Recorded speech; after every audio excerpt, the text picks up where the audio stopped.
Okay, abusuaba makwaba sonkoso edeba POG Media so.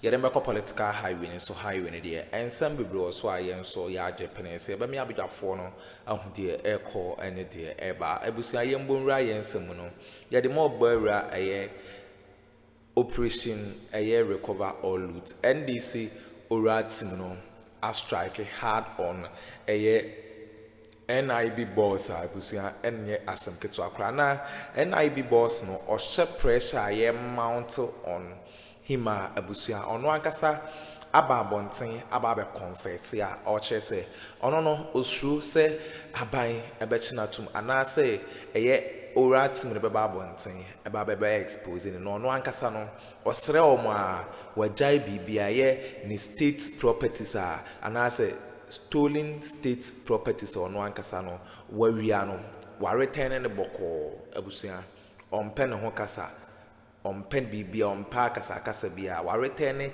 eye sikao asasi o dan a nyoma bia wawia bia na abusia NIB boss no a return e de ama eye operation recover all loot NDC oral team no eye dumelevumo eye COP Kofi Boachemo, lawyer Martin Pebumo, Warretani Nina, Amadisiano, lawyer Martin Pebu and Cassa Atunenumutu, Ababecase, Mano Ababontin, Abe Patch also knows true, say Yadan Bako to Manas, or true say prosecuting or Monje or Mwadie, or no be any Akasa Casabia, Kendapa, Nason Ayesha, Enye, Zian Mommy and Corner, young Conco tea and some course, na answer never corner.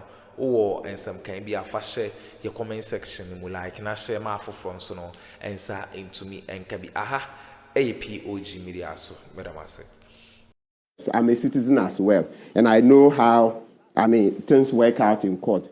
I largely support him. So this is a personal opinion. Okay, it's not the opinion of Ora, right? No, it's a personal opinion. I'm allowed to talk briefly on personal issues like this. I can make a personal opinion. Okay. You see, all the arguments is articulated. They are very solid.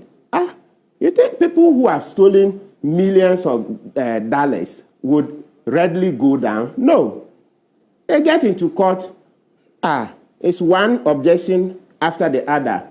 From objection to objection, like the way JM said, from crisis to crisis, right? Mm-hmm. Yes, so the same thing in court. From objection to objection. Objection to objections. Then the time keeps running. Kukwasa, slow to avoid a conviction. But a lot of these people, if we're negotiating with them quietly, and as I said, George Yaship basically said a lot of the things I would have said if you asked me this question. He cited a good example of MBS. MBS is Mohammed bin Salman. That's the Crown Prince of Saudi Arabia. Mm-hmm. That's what he did. He caught the oligarchs and locked them up in a hotel. Said, look, you are not leaving this hotel until, we have a deal. One by one, he negotiated deals with them. And by the time he was done, he got over $100 billion, right? Well, but how do you negotiate with looters, really? Good. That's what I'm saying. So it's good. That's why we are debating this. Yes. How do you negotiate with looters, really? I understand you. So you are coming from a strict legal standpoint that there should be deterrence, etc. Yes, I appreciate it. But right now, as we're talking, you see, the legal process is long.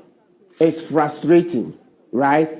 So if somebody wants to give up the cash quietly, it's not possible. We are talking, okay, as I said, I'm not talking for Ora. Okay, I'm a citizen. I was always here before Ora came. If we were to say, oh, don't talk because you're Ora, no, we'll stifle debate, right? So let's look at it.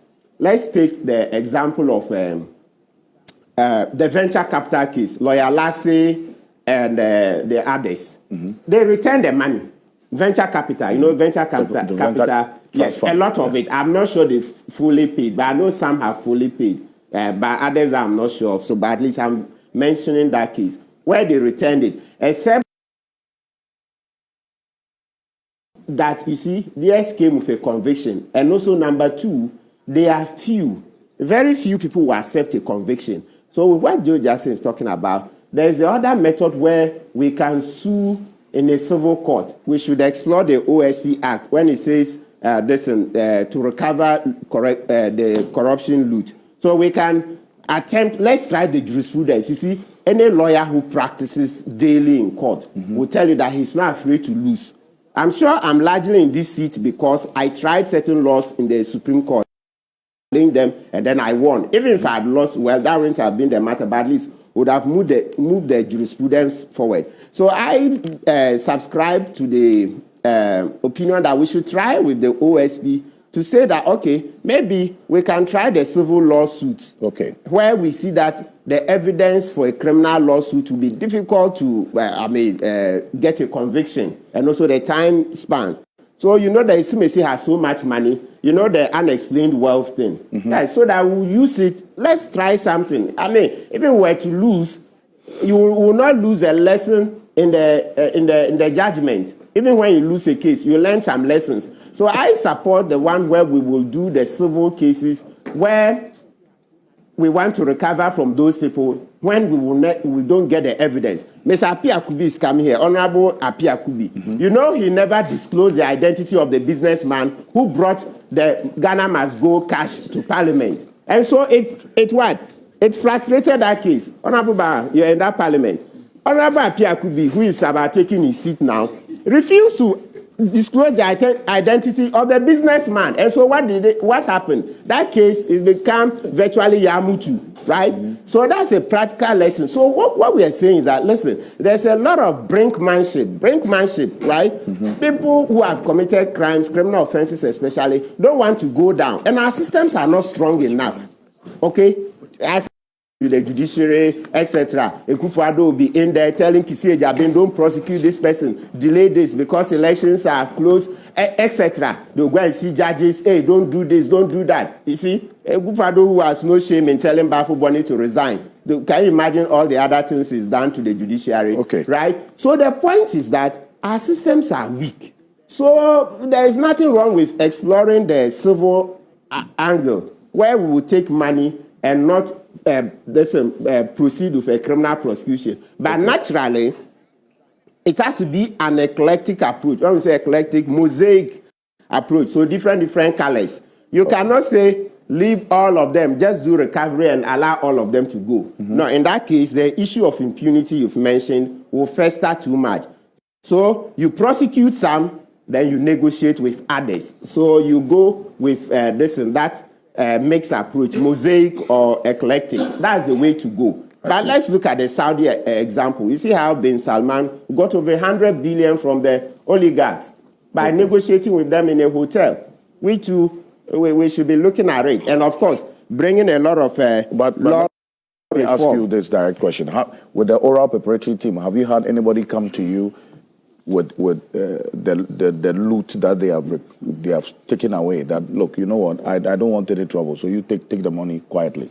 Okay, so you know that from our mandate we are preparatory. So being preparatory, our mandate doesn't involve actual recovery of the loot. That will be in the second stage. Okay. But at least there are examples of people who say they are returning. Do you remember the example of the NIB boss who says, okay, you know, yesterday we went to the Agric Extension land around the NDA, the National Northern Development Authority. This one, NIB, National Investigative Bureau. Okay. Former BNI, yes. The boss. Yeah, he said, you know, because of the advocacy Okujeto was doing on it, and he just called Okujeto and said, listen, at least that's what Honorable Okujeto said. He said, I'm returning my land. I'm no longer interested. Leave me out of this. Yesterday we went to that place. Then, so he's returned the land that... Yes, he says he's no longer interested. NIB boss, Atubra. I know Atubra a bit personally. Yeah, that's what Honorable Okujeto said. That Atubra says he's no longer interested in the land. Yesterday we visited that land. Yesterday we went to that place. We went to Labadi where the Blay brothers have taken the land from the Labadi beach. Then we also went to NDA. NDA too, they are taking their land, selling. Oh, but the CEO says that they haven't encroached on any land. Which one? The Northern Development Authority. Oh, yes, I went there. Oh, I have pictures on my phone. Hey, I saw you. That's why I'm asking you. He says, when you go there, you see fresh walls. In the last 1 week, they were building day and night. They've cut a lot of the land. I know the NDA office in Accra. That's why we did the Constitutional Review Commission sittings, etc. Yeah, they've parceled it. Listen, even at one point, there's no space between the building and the wall. I'm telling you, you can send your cameras there.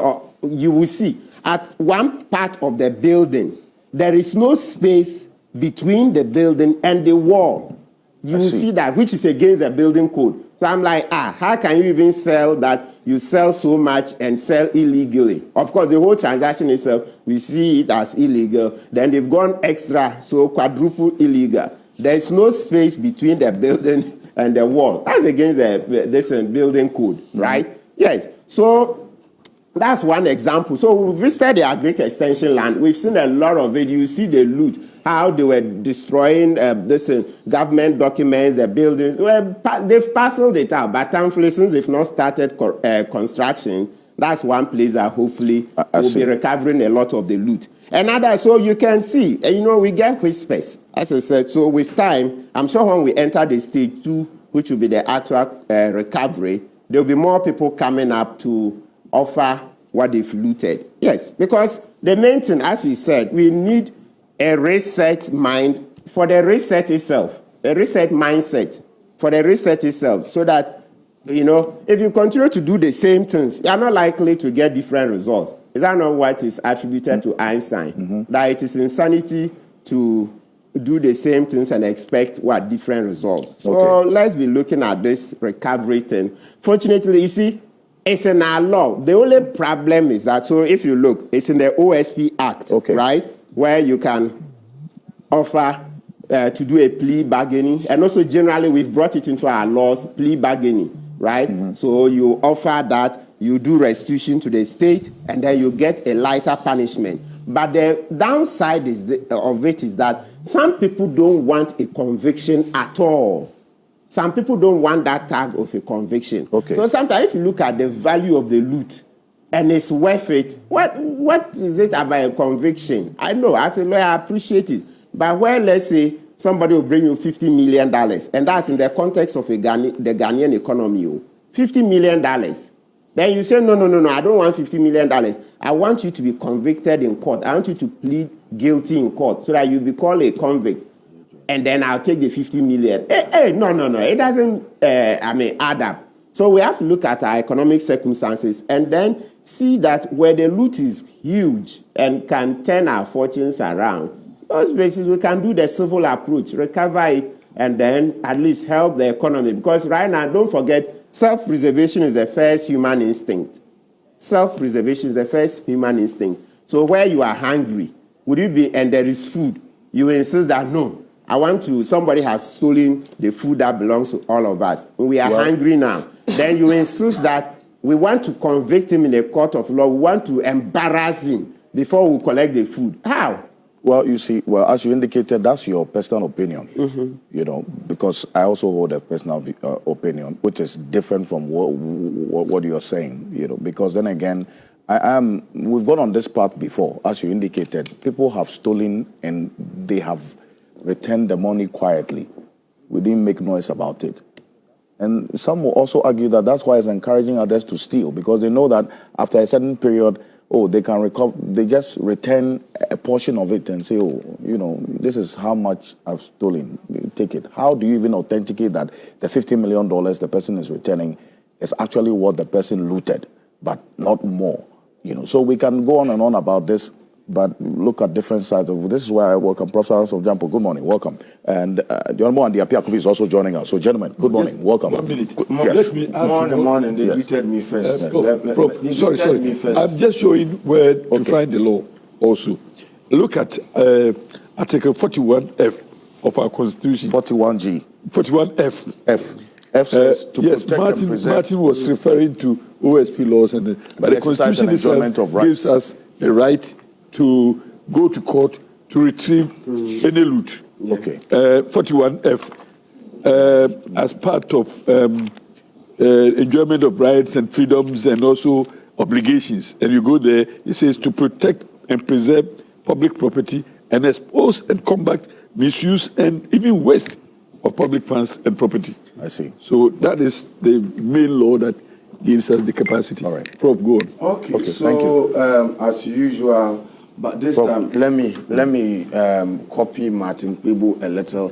First of all, greetings to my mother, Auntie Mabel, and also greetings to Last weekend, I visited the Sunipa house where I met with my aunties, Auntie Ari and Auntie Dibo, and also Mahama, Joanna, and Yaya, and all the people. Greetings to you. And then special greetings to UG UTAG members. This morning from 11:30 a.m., we are having our get-together. I expect all of you to be there. Come and let's unwind and have fun and prepare ourselves for hard work. And so, UTAG members, Eugene, I'm inviting you all to come to our get-together. Alfred, I'm not answering your question now, but you see, in academia, you earn your promotion by hard work, okay? What we do is we do a lot of research, and then you publish your research in outlets, internationally reputable journals, and all that. Now, to be able to get a paper published in a journal, it would have to be peer-reviewed. The idea of peer review is just about the paper that you have written being anonymized and being sent to people who are experts in that area to review what you have written, to tell you whether what you've written is nonsense or what you've written is good and must be published. So before coming here last dawn, I received a paper that I was told to review and recommend whether it has to be published or it doesn't have to be published. And then the editor of the journal, a journal in the UK, said that we've sent this paper to you to review because you have done extensive work in that area and you are an expert and also an authority in that area. And so I looked at the paper and then I was trying to see if I could salvage it, if I could see something good about it. But I had to criticize and criticize and criticize. Even when I want to comment, but there was nothing worth commenting about it. So I recommended the rejection of that paper. Right. Before coming here. Now, the MPP government under Akuffo, or after Akuffo, was touted with a cliche that as for the MPP, they know how to govern, but they don't know how to win elections. They know how to govern, but they don't know how to win elections. And look, I still have an admiration for Akuffo, even though I was disappointed with the fact that he refused to stay as a statesman and indulge himself in unnecessary partisan politics without even reading to be able to foretell that the election of 2024 was going to be a disaster for the MPP. He couldn't do that, but I still respect him. But generally, under government, in his term of government, he governed such that even though some people disagree, there was a cliche that the MPP knows how to govern very well. But when it comes to winning elections, they don't know how to do it. NDC, they know how to win elections. But when it comes to governing, they also don't know how to govern. But the history of governance under Mr. Akuffo has shown that the MPP doesn't know how to govern at all. The history of governance under Mr. Akuffo has shown that when it comes to governance, MPP is very incompetent. Wow, why do you say that? And so, well, you let me finish. By the time I'm done, you would understand. And so, why do I say that? Compare all the indicators, okay, governance indicators. Winner takes all politics. I'm talking about that practice of state capture and partisan monopolization of power, authority, resources, and everything surrounding power by a ruling party, the president and his cronies, to the exclusion and marginalization of all other Ghanaians. As winner takes all politics. Didn't we see it in its worst form under Akuffo? The only thing he could do was to make Edward Nasigri Mahama an ambassador at large just to silence him, just to kill his political ambition. Beyond that, what did he do in trying to reach out to bring more? That's one governance indicator. Look at corruption. Look at all the indicators, indices, how he governed. The fact that he could command the chiefs to be getting up to be greeting him. Who are you? So, in terms of governance, you see, when we talk about governance, steering affairs of the state, good governance, efficient and effective management of scarce state resources such that it translates into developmental outcome that can tangibly be reflected in the lives of people. That's good governance. Did he do that?